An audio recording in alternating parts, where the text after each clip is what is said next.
I'm Phil Rickaby, and I've been a writer and performer for almost 30 years. But I've realized that I don't really know as much as I should about the theatre scene outside of my particular Toronto bubble. Now, I'm on a quest to learn as much as I can about the theatre scene across Canada. So join me as I talk with mainstream theatre creators you may have heard of and indie artists you really should know, as we find out just what it takes to be Stageworthy.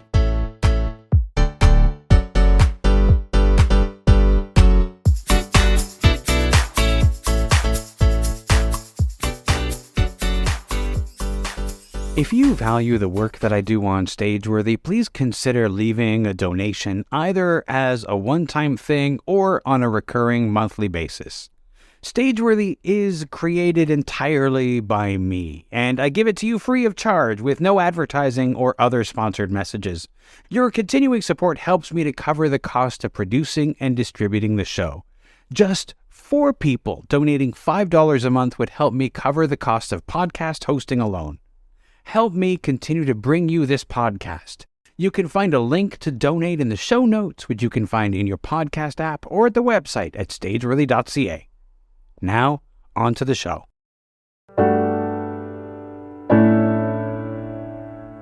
Claren Grosz is a Toronto-based writer, theatre, and visual artist, and artistic director of Pencil Kit Productions. She's also the creator and performer of I Love the Smell of Gasoline, which runs from March 8th to 19th at Toronto's Aki Studio. In this conversation, we talk about writing a show during the early days of the pandemic, her love of using overhead projectors in her shows, and much more. Here's our conversation. Claren, thank you so much for joining me. Turns out I've been following Pencil Kit Productions for a very long time. And so on Instagram, I've been following probably a couple years now. I've seen a lot of the stuff that you post, and I've seen a lot of overhead projectors in the Pencil Kit Productions things, and I want to get to the overhead projector. But first off, could you tell me about the show that you're currently working on? I Love the Smell of Gasoline. I would love to. So I Love the Smell of Gasoline is a play that I wrote and am performing in. It's an autobiographical solo show. I use the word solo loosely here because there's actually 3 other people on stage with me doing these overhead projections, but I'm the one who speaks. And it is basically a play in which I'm trying to reconcile my own personal roots to the energy industry, to oil and gas specifically. I grew up in Calgary, Alberta. My dad worked in oil and gas. And how I balance knowing that with the impending environmental apocalypse that is upon us, and also how I balance, in my life, I know oil and gas workers, and I know Albertans, and I know conservatives, and then most of my life in Toronto is kind of like a liberal art bubble of sorts, and how I navigate conversations on kind of both ends of that spectrum, and how I kind of try and balance these really contradicting truths sometimes. That's kind of what the play is about. Now, as somebody who grew up with family in the oil industry and the gas industry, all that sort of thing, what's interesting is that a number of years ago, my brother started going out to Alberta to work in, guess what, oil, and so I feel somewhat in a similar situation. The way that my brother and I have learned to deal with it is we don't talk about that, because for him, it's just a paycheck, doesn't matter. And for me, it's it's a little bit more than that. So do you find something similar when you're talking with people back home? How do are these conversations that actually happen, or is the distance too great? Well, I gotta be honest, most of the conversations happen with my parents. So there is a different level. Well, it's just kind of the same proximity you have. It's a familial one, right? And I have always felt, perhaps because I grew up with that truth, and I grew up in a culture of Calgary where oil and gas is not a big demon thing. It's really something that 1 in 5 people are working in. You know what I mean? That's a a made up statistic. I don't actually know the statistics. I just want to be clear. It's close, I'm sure. It's close, I'm sure. But a large part of the workforce is working in that sector, right? If not in a primary industry, then in a secondary or tertiary industry to that, right?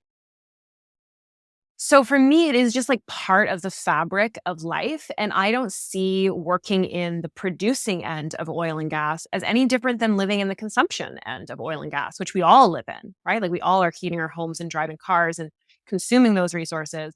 And to me, that is on the same level ethically as working in oil and gas. I mean, at the broad brushstroke, obviously there are nuances to that opinion as well.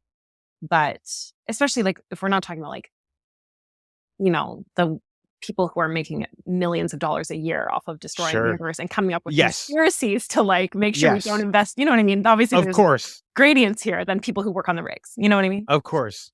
I mean, it's similar to like, you've got the plastic industry. You've got, which has successfully convinced us all that it's our responsibility to reduce our plastic consumption.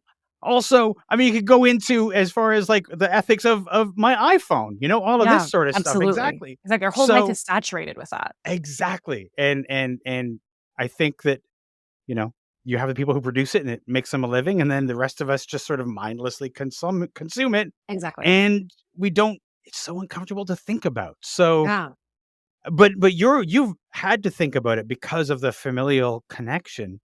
What made you want to write about that? So I actually started writing the play in the fall of 2019, which was federal election season. And it's when Wexit started becoming a thing, and Alberta and Saskatchewan like exclusively voted conservative across the board. And, people in my circles really kind of think of people who vote as conservative as being like just completely unrelatable. Like it's unethical. It's all of these bad things that they cannot even begin to wrap their head around. And I'm like, okay, but there is a whole province of people voting this way. Do you know what I mean? And it can't be that everyone in that province is evil. No.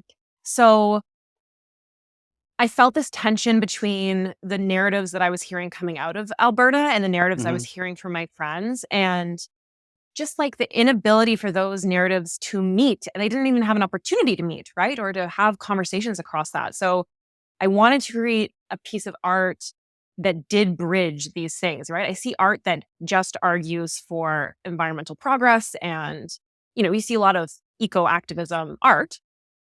And then you don't see art about conservative oil and gas views, but not usually. Not usually. But like maybe you'll see a Calgary Herald article, but you don't see those two perspectives at the same time. And so I was like, how can I like layer these and try and like sandwich them into a lens to understand Canada and what is happening? How can I try and understand it all? If that makes sense. Yeah. I don't know if that makes sense. No, absolutely. Absolutely. So, I mean, in terms of like trying to put these things together, how do you stitch these things so that they can be coherent? How do you distill two things that seem so distant into a show? Well, one of the things I kind of started right from the top was embracing a kind of collage structure, which is just to put the two contradicting truths right next to each other. So, to spoil one scene in the play, I talk about how I used to work in retail. And, when you're working in the fitting rooms, it's actually often like a very intimate environment. And you're working with I would be working with women who are buying a dress for a significant occasion, or like are in the middle of a really bad situation in their life, and they're trying to get a dress to feel better about themselves, those kind of things. And so talking about like the emotional pull of that moment and like what it means to buy a new dress, and then immediately following that up with just the fact that that dress is made from spandex and polyester, which is made from petroleum, and that dress is made overseas in bad conditions for the workers, and that it's coming wrapped in plastic, and that dress is going to end up in a landfill. Like these are just both true at the same time. So a lot of the play is just collaging together these facts so we can hold them as close together as we can at the same time. And I think that having to sit with that discomfort about our own ethical choices opens you up to sitting with the discomfort of other people's as well. just so that my hope is that we can start having conversations that are a little bit more compassionate and empathetic and understanding that other people are, yes, also making questionable ethical decisions, but from the same place that we all are, that we're trying to do our best and that the world is making that really difficult. And that we have to be on the same team as we're like approaching fixing the world. Yeah. Yeah, absolutely. Um, it's the whole like sitting in two different things is kind of interesting to me. I wrote a solo play that I've been performing for a number of years called The Commandment a number of years ago. And one of the things that I enjoyed about that show is when I would pitch it to people, it didn't matter if they were atheists or Christians. They both thought that they were going to get the experience that they thought they were going to get. Like the Oh. Christians were like, "Oh, it's so great. The atheist is going to learn to come to God." And the atheists were all like, "Oh, the atheist going to like stick it to God." Like it was like this really interesting thing where they both got it. And interestingly, my director was an atheist, but he recently performed it in Edmonton. And so we've both come at it from different ways to create this same show. And the show doesn't change. It's just that your perspective changes. Mhm. In terms of your audience, Mhm. is this a show that you could perform in Calgary and in Toronto and have people have their own experience with it? Or is this a show that is kind of just for Toronto kind of thing?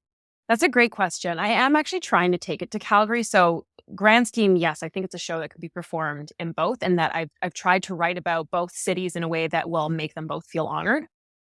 Um, it would have to be tailored a little bit though, because it really is specifically like, you, Toronto audience, don't know this about Alberta, which would have to be tailored just a little bit, right? But Right. not a lot of adjustments. It would just have to be like, you Albertans do know this about Alberta. Yeah. Or that's like, Yeah. Torontos don't know about this about us. Like, you know what I mean? Mm-hmm. But I do try to Absolutely. always speak to the audience as an us. And I think that like when I'm talking to my Toronto audience, it's an us Toronto people. But Yeah. when I'm in Calgary, it would be talking, this is an us, you and me, Calgary people. You mentioned starting to write it in 2019. Mhm. I'm always fascinated about the writing process and how long it takes to write something. The Commandment took me 8 years. Whoa. I know, but I've said, solo gets easier. It's just like the first time you write it is really, really Mhm. intimidating. In I had a terms of like, pandemic. You know what I mean? I had I a mean, lot of you time. did, you did have that, but I'm just gonna okay. So during the pandemic, I think the first year of the pandemic, I had no creative juices whatsoever. Like for most of 2020, I was just like, I'm just doom scrolling, just whatever. This Mhm. is all I have in me right now. No creativity. Did you find that that in those first days of the pandemic and those first months that you were able to be creative, or were you in a similar situation? Um, I will give the context of I was really blessed in the pandemic with I didn't end up in any kind of financial precarity. Like my job transitioned onto I work as a tutor and that transitioned online. If anything, I could take on Mm, more students. Like I was right. doing even better. Um, and my roommate worked from home. So a lot of the things that made life really hard for people during the pandemic, I did not have. And so for me, I ended up with a lot more time. And my biggest obstacle in life was boredom. So I would say I actually did get a creative burst. Nice. I did a lot of art, visual art. I did a lot of creative writing, like poetry. Hmm. I actually just released an illustrated chapbook of poetry with Riot Press in the summer Oh, nice. from all that. And also part of this creative moment in my life was writing this play. So yes, I would say it went in bursts though. Like I would have, 3 nights where you're staying up until 3 a.m. writing and then not touch it for months. And then Right. 3 nights where you're like, Yeah, absolutely. Now that process of writing this play, um, the first draft is always the first draft, and then if you look back from between the version that you're rehearsing now and about to perform, and you compare it with the early days, do they look like the same show, or is there like vast differences?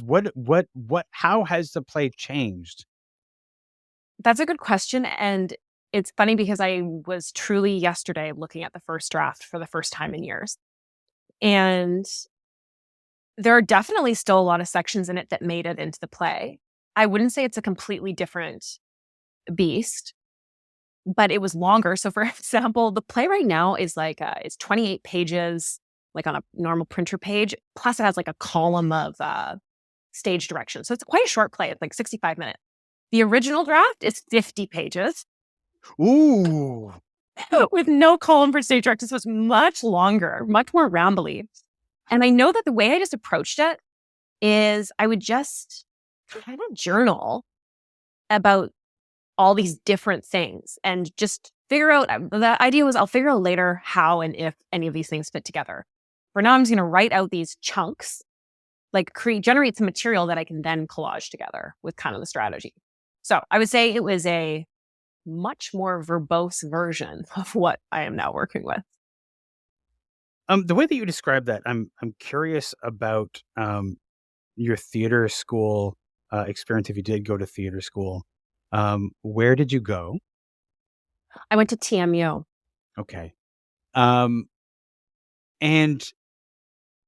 at any time in that time, did you do what's called a vocal mask? Or does that phrase mean anything to you? I don't think that means anything to Okay. me. Unless I asked unless I'm because forgetting all my schooling, but yeah, tell me. I will say that if you have done a vocal mask, you would not ever forget having done a vocal mask. Because you vocal mask, the way that we did it, I went to George Brown Theater School and we would do one each year, and you're collaging from found material. So you're like finding material and you're trying to create a cohesive entertainment out of it. But that knowledge has sort of like carried over to, or that ability has carried over to the way that I now create solo shows, in terms of like I write and I write and I write, and then I see what comes out of that writing and what can I use and that sort of thing. So just curious if that sort of came out of a theater school thing, or did you find that on your own? For me, it came out of actually devised theater. I'm thinking of, I directed and dramaturged a play in 2016, Persephone. So we adapted as an ensemble the story of Persephone for the stage. And how I did that is I would give the cast prompts that I was curious about, and they would respond. And we just kept doing that until we had generated a big mass of material. And then I kind of spliced things together and checked in with them and we put it together. And then I was kind of like, okay, I could do that on my own. Like I could give myself prompts about things I'm kind of curious about and see what comes out. It's also the way that I co-wrote a play called Shadow Girls with Kesha Palm. And we also did the same thing of like, we have to come up with 5 offers. Here are some prompts. Like basically just forcing yourself to generate something. And because it's 2 different skills, generating and then piecing together, right? And I think if you treat them separately, they both feel easy. When you try and like do it at the same time, you're like, I have to create a play. That feels difficult. Yeah, no. That's, I mean, I sort of stumbled on taking the vocal mask exercise into creating a show, because the idea of creating a solo show is too big. Too big. So big, especially your first one. But just generally, it's like, this is going to be me doing this thing, and it's a bit too much. But the idea of like just like writing a bunch of ideas and seeing where they go, and then like finding out if they're cohesive things and putting it together later, that is doable. Absolutely. Breaking it into steps. Yep. Yeah, absolutely. So now I want to know about the overhead projector, because I grew up in a time, because I'm an old man, I grew up in a time when the overhead projector was like every class had one. Yeah. The big light bulb, the thing, and the acetate, and the teacher would like write on it and stuff like that. It was like, just like, that's how we did it. And, sometimes they'd come in, they've had everything prepared, and it would just be like, slap the acetate on the thing. And then we would all take frantic notes and that sort of thing. I don't even know if they use those anymore in school. I highly doubt it. What was your experience of the overhead projector, and how did you decide that you were going to use that in theatrical productions? I have 2 answers for this. The smart answer is that I liked the way that overhead projector art as a medium was a bit of a reduce, reuse, recycle thing. It was reducing an entire lighting grid to one simple machine. It's repurposing something that has been antiquated. It is, a lot of the projections are created with found objects. So there's like a bit of recycling in the things you use to create the projections. So thematically that all fit. Plus I liked the idea that it was a learning tool, right? And the play is in some ways kind of like, I don't want to say lecture-y because that sounds boring, but there is definitely an element of like sharing research to the play. So thematically, it really seemed to fit. That's the good answer. Perhaps the real answer is just that I love overhead projection art as a medium, and I wanted to do that. So I was like, if my play, I got to do what I want. I want to use overhead projector. That kind of answer is absolutely my favorite answer to any question. Years ago, many years ago, I was at Nuit Blanche, and I came across this installation where there was this structure, and they had balloons and they had lights, and it was fascinating. And I went inside, and it was great. And I said to the guy, the artist was there, I said, where did you come up with this? And he said, I just wanted to put a balloon on a light. Yeah. I thought it would be cool. And I was like, that is 100% the best answer that I've heard. Yeah. That's the real answer, right? Yeah. I think that's got to be a lot of real art answers, but we have to come up with better things for grant applications, right? I think we should be able to say, I just thought it would be cool to put a thing on a thing. And I think that should be acceptable. Mm-hmm. And I was right. It was interesting. So, Yeah. the balloon guy, he's like, yeah, it worked. There you go. Now tell me about the set for this show. Sounds like there's more to it than just projections. So tell me about the visual in terms of the set for this show. Yeah. So we've worked with Echo Zhu as a as a set designer, and then also worked with Jessica Heemstra, who is a visual artist. And what Jessica has done for us is create these big plastic bag art installations. So kind of picture like a waterfall made out of plastic garbage bags pouring out of an oil barrel is what's happening on stage. And those are quite beautiful. And I'm going to just go ahead and steal her words. Jessica Heemstra, just so we all know who I am crediting here. But she told me when she was building these that what she liked about what we were creating that mirrored what she felt was happening in the play is that we're playing on that tension between something being beautiful and giving us something appealing that we like, but also being wrong and dirty. And so you see this sculpture and it's quite voluminous and shiny and really pretty looking, but it is made of plastic. Like it is made of this awful, awful thing that we're all here to talk about how bad it is. So that tension. And I thought that was really neat. And also the tension between something being so clean and beautiful and pristine, but actually so dirty and evil. Yeah. So that kind of tension, which I liked. I was like, yeah, I like it. I'm sold. Let's put those up. That's Now, you are a theater artist and you are also a visual artist. Mm-hmm. This is a podcast about theater, but I like the arts. So can you tell me about your visual art and when you started painting or doing visual art? Yeah. So I actually was into visual art before I was into theater. And in high school, I was more committed to the visual arts than I was to theater until an amazing, amazing drama teacher changed my mind. But my visual art is mostly drawing, actually, line drawing with just ink, and also more like realism drawing with pencil work. And then in the last couple of years, I've just started to get into painting with gouache and watercolor and acrylic. But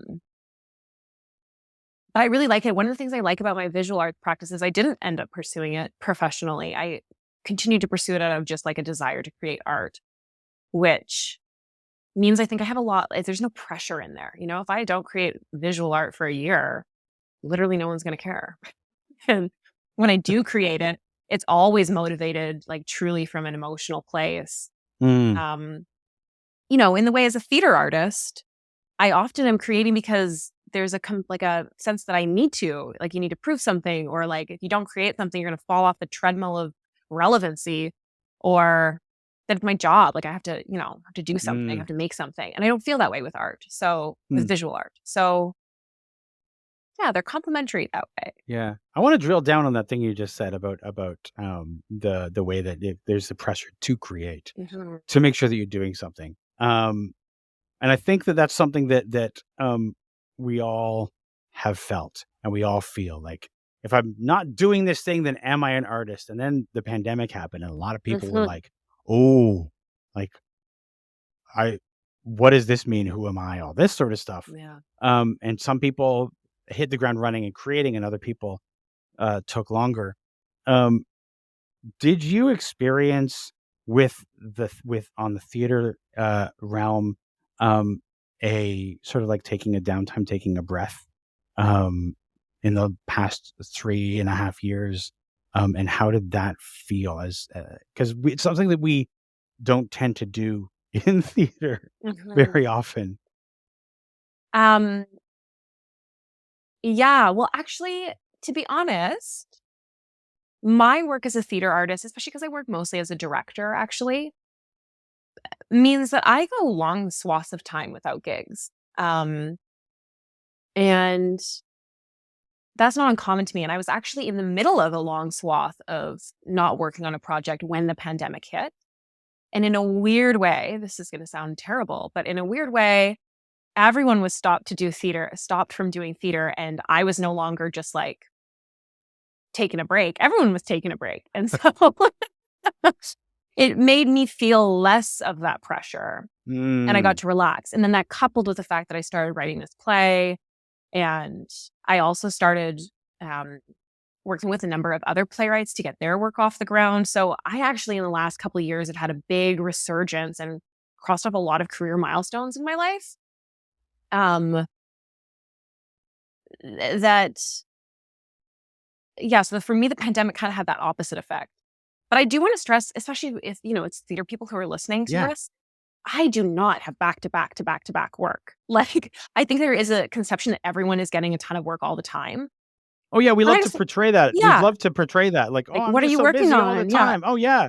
I hate that question, by the way. What are you working on? That's the first question that theater people always ask each other, and I hate it. Partially because I'm always working on something, but I don't like to talk about it always. Like, especially if it's in early stages, people are like, what are you working on? And I'll be like, it's too early to talk about it. I don't want to say anything quite yet. And I get awkward and shit.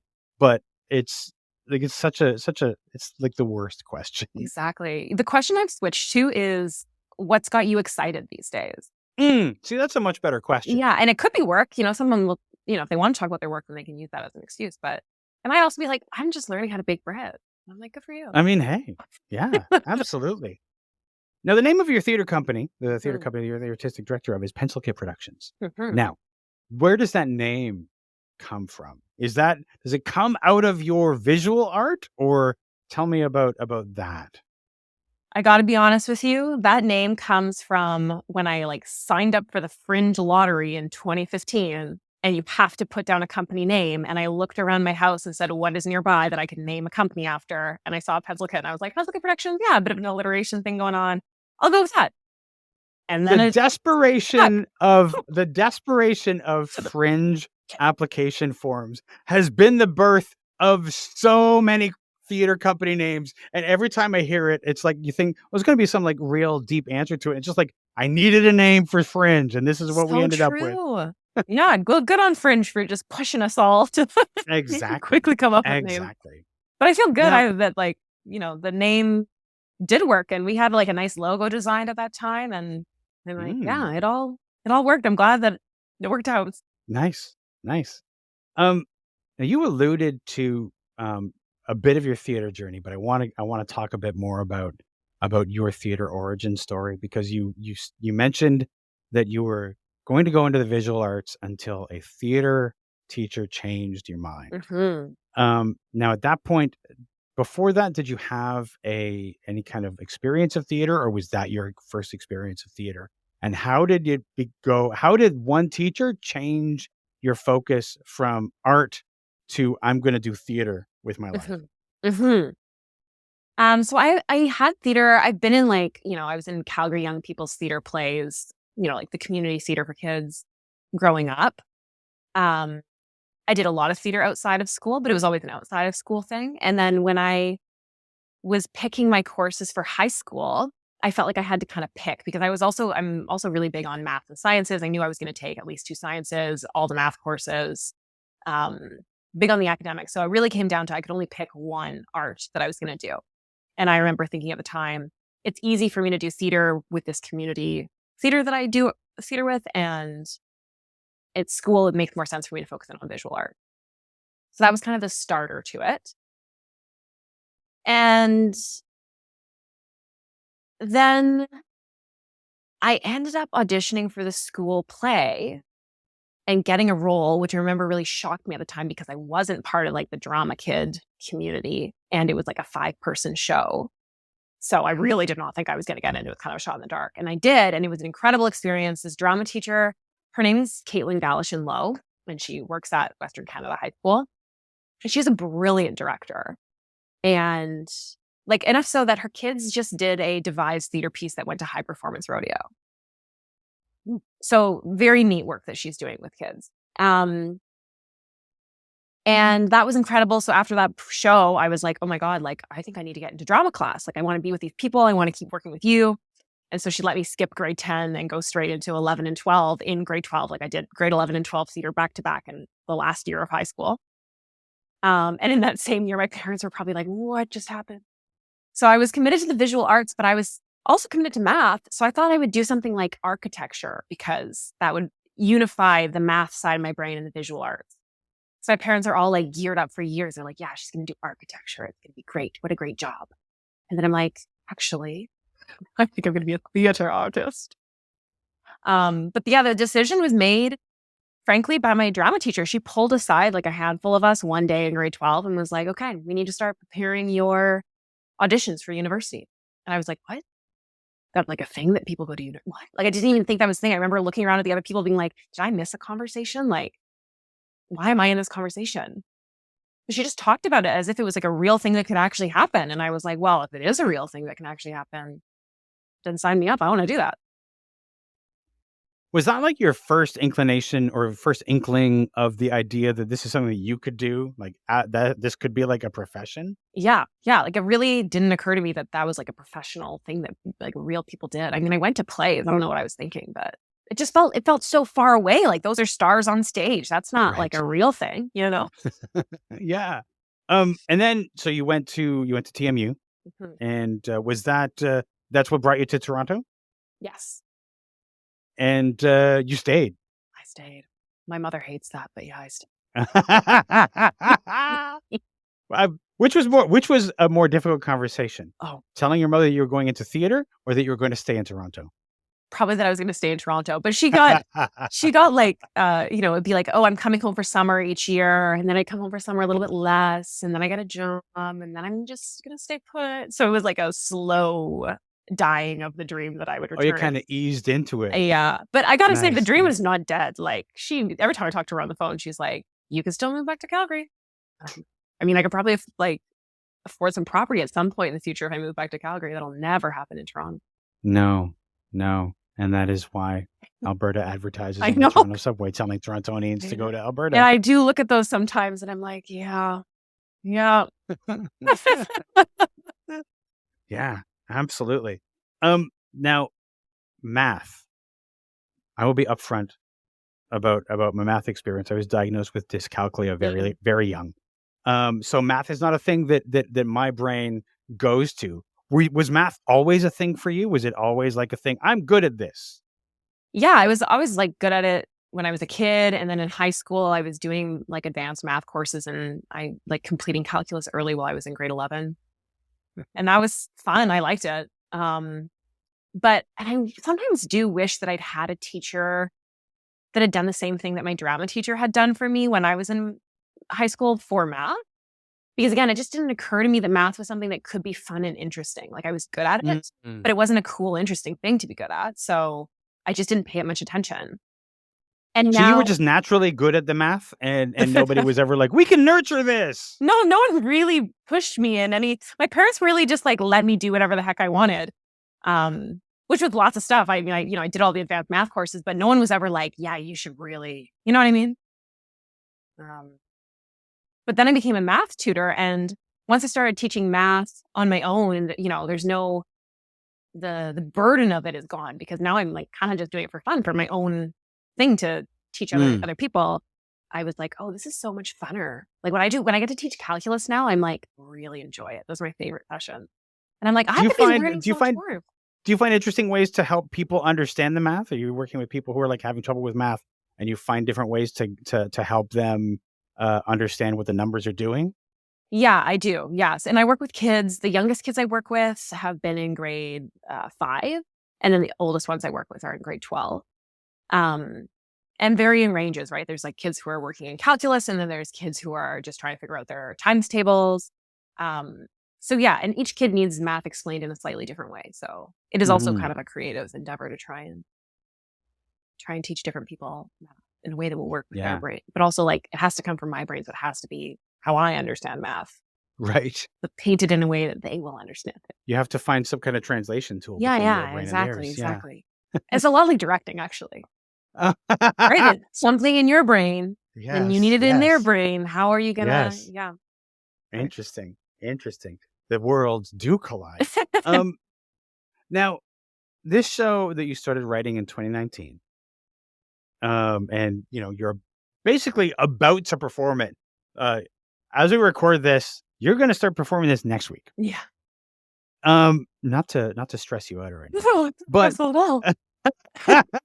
um, I know that you are super proud of the team for this show. Mhm. When did the team for "I Love the Smell of Gasoline" start to be assembled? Mhm.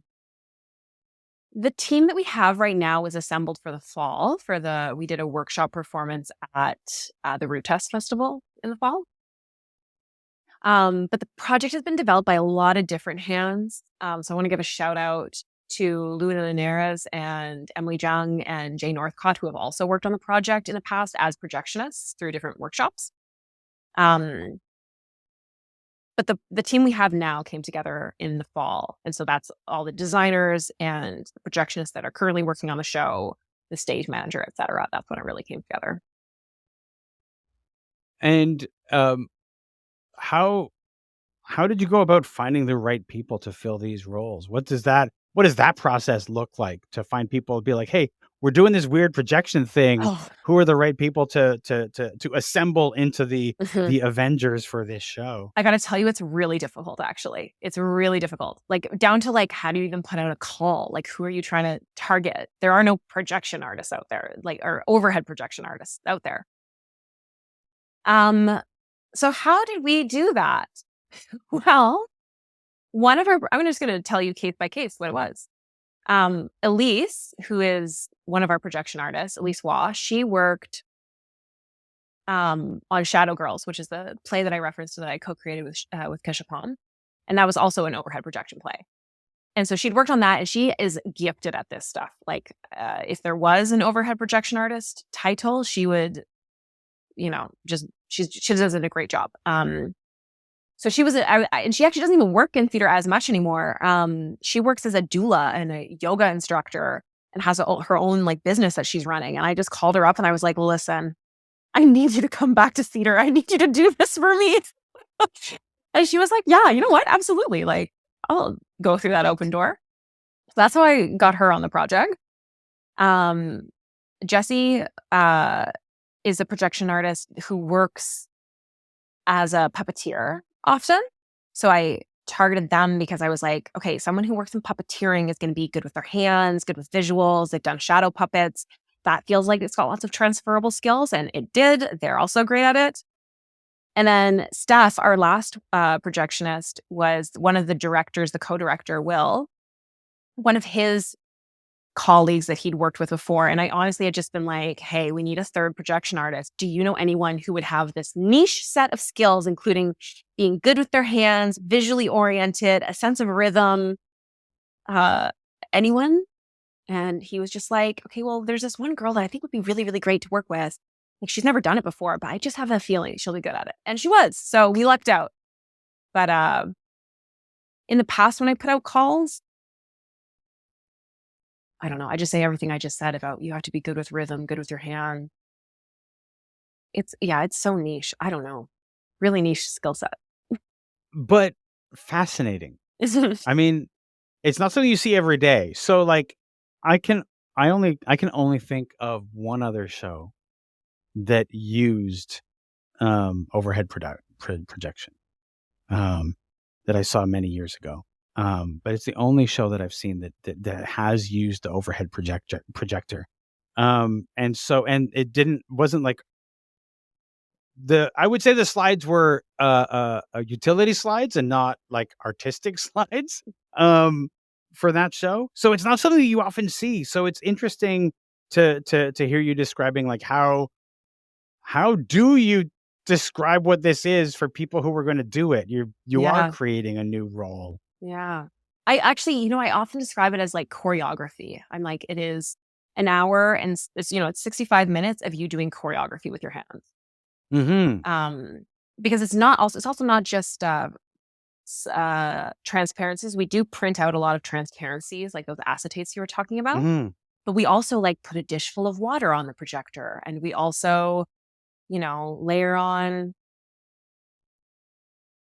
Of course, now I can't think of a single other image. Of course, but But that's it's just a lot of different things. So it's not just mm. yeah. Anyway, The interesting thing is now this is like such a logistics question, but do you, as somebody who's used this overhead projector in the past, do you have A, more than one projector, or in B, more than one bulb? Or is it like this is the only projector, and if it ever dies, we can never do a projector show again because nobody makes these anymore? yeah, it is a bit Oh. of what. No, just I was reacting to the Yeah, it is a bit of a low key stress that we run into every once in a while. Okay, so we have. I own personally 5 overhead projectors, which is just a reasonable amount for any sane person to have. Absolutely. Most Absolutely. people own Collection. at least between 3 and 5. Yeah. I've just accumulated these over the years. But I would say only 3 of them really work great, and those are the 3 we're using for the show. We did have to buy a bunch of backup bulbs, and the bulbs are expensive because they are so niche. Right. Yeah. And if one of those breaks, we have an interim. We could use one of the other projectors in the interim, but it would have some kind of sacrifice, like not as bright would be the biggest thing. But otherwise, we'd have to try and source another one last minute. I mean, you can find them on Kijiji and you can find them on Facebook. But I am also kind of cognizant. I'm like, there is a limited timestamp. Like, eventually, there are going to be no overhead projectors. Like, they're simple machines and they're going to break. Like, supply is dwindling. Not just supply of the machines themselves, but also the bulbs. Like the bulbs. And there's no replacement parts. Like, if one thing breaks on it, you're screwed. You would almost have to find somebody who could if possible, 3D print you a replacement because nobody's producing those parts anymore. That's true. You know what though? I do wonder, if you had money to hire people who are good at building things, they're pretty damn simple machines. Sure, yeah. I'm like, I feel like you could build a projector from scratch, and the right person could do that probably without too much sweat. Yeah, just they'd have to also manually create the bulb as well. Oh yeah, have to find somebody to do that. I guess you could probably use a different type of bulb, maybe. I guess, yeah. I mean, if you're building it from scratch, you can use whatever. Yeah, maybe. When the industrial version of this show happens, you'll be able to do that. Now, in terms of putting this show on its feet and getting the final version, like I said, you're opening next week or this week if you're listening to this when it comes out.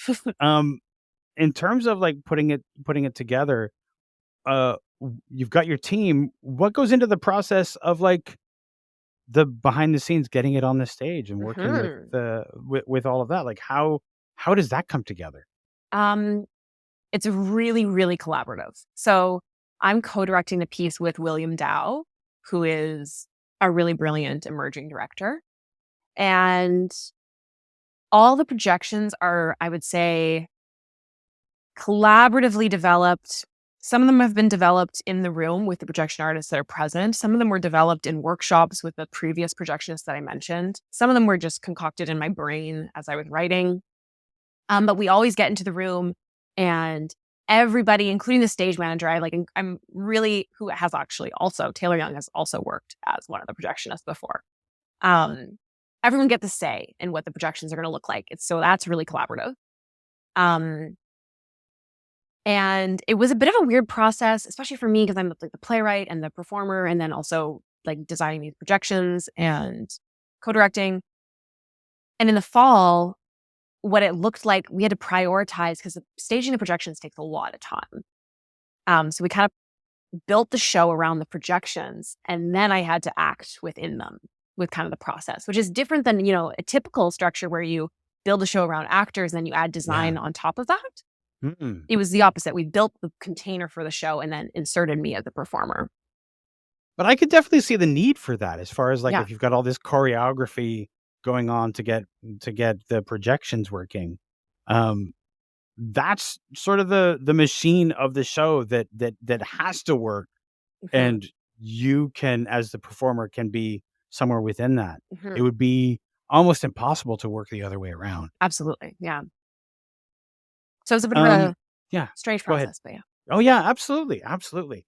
I mean, you've done shows that use projection in the past. Was that a similar situation then, or is this a more elaborate production as far as the projections go? This is more elaborate just in that, I mean, right now it's a 65-minute show, but at the Rutest Festival, it was an 80-minute show. Side note, I should get a lot of props as a playwright for shaving that many pages off my script.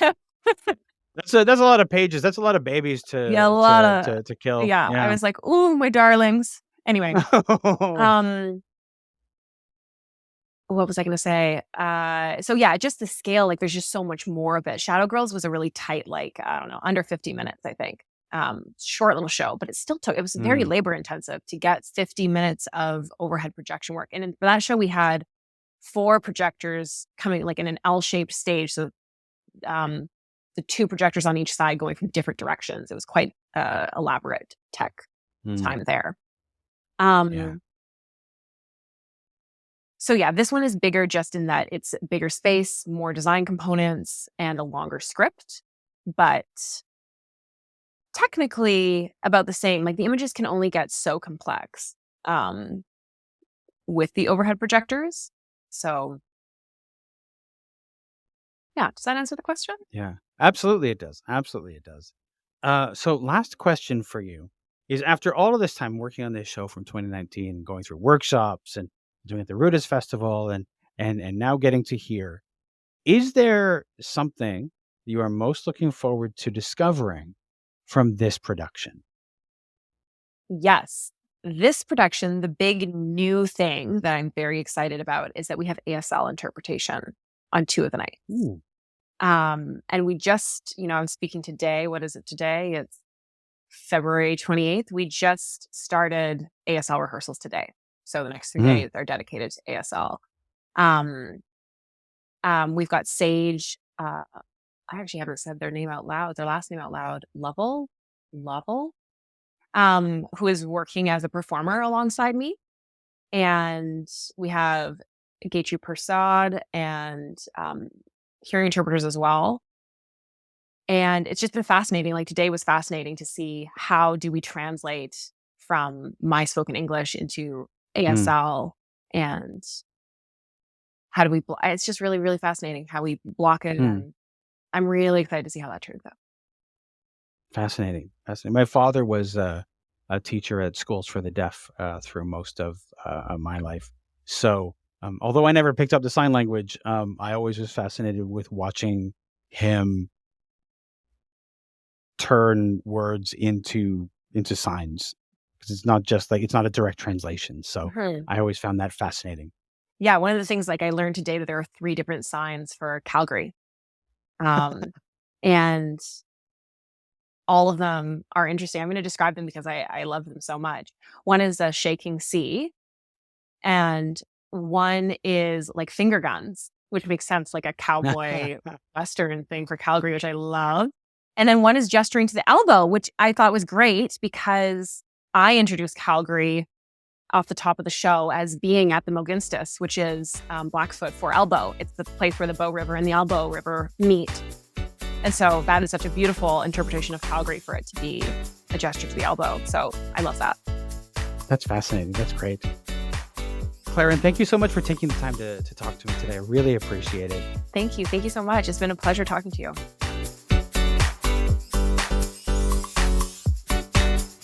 This has been an episode of Stageworthy. Stageworthy is produced, hosted, and edited by Phil Rickaby. That's me. If you enjoyed this podcast and you listen on Apple Podcasts or Spotify, you can leave a 5-star rating. And if you listen on Apple Podcasts, you can also leave a review. Those reviews and ratings help new people find the show. If you want to keep up with what's going on with Stageworthy and my other projects, you can subscribe to my newsletter by going to philrickaby.com/subscribe. And remember, if you want to leave a tip, you'll find a link to the virtual tip jar in the show notes or on the website. You can find Stageworthy on Twitter and Instagram at StageworthyPod, and you can find the website with the complete archive of all episodes at stageworthy.ca.